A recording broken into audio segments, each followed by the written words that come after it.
في عدد نادر من مجلة الكواكب اللي صدر عام 1956 نشرت المجلة موضوع عن معاناة الفنانين ورواد الفن الأوائل في توفير الملابس اللازمة للأعمال الفنية، وده اللي دفع بعض التجار إن هم يفتحوا محلات ومخازن لتأجير الملابس اللازمة للأعمال الفنية والفنانين.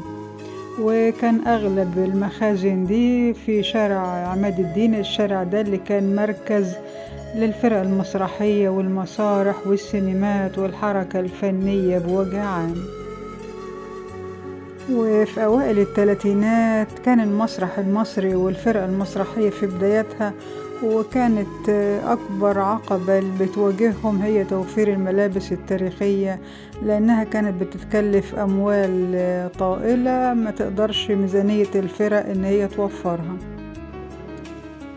فكانوا بيلجأوا لأحد المحلات الخاصة في شارع الأنتيكخانة بيملكها رجل أجنبي يستأجروا منه الملابس دي، وكان الرجل ده بيضع شروط قاسية للتأجير، منها إن تتولى الفرقة مسؤولية غسل وكي الملابس دي ويرجعوها نظيفة، وكان يمكن أن تستأجر ملابس وعمامة هارون الرشيد بمبلغ 25 قرش.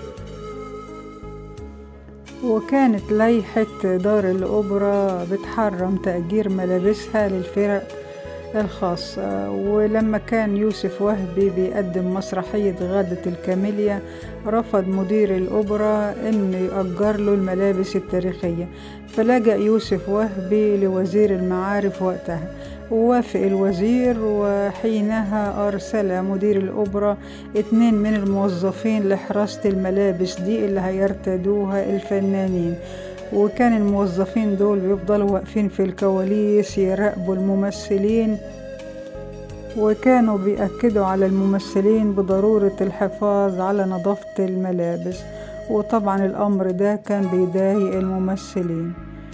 ومنيرة المهدية قدمت رواية كارمن واستأجرت الملابس من محل الراجل الأجنبي اللي في شارع الأنتيكخانة، واتفاجئ الممثلين في ليلة بضابط بوليس وبعض الجنود قاعدين على مقاعد المسرح، وبعد انتهاء العرض طلب الضابط من منيرة المهدية انها ترجع الملابس لصاحبها، لأن بعض الممثلين أساءوا استعمالها وكانوا بيمسحوا إيديهم فيها.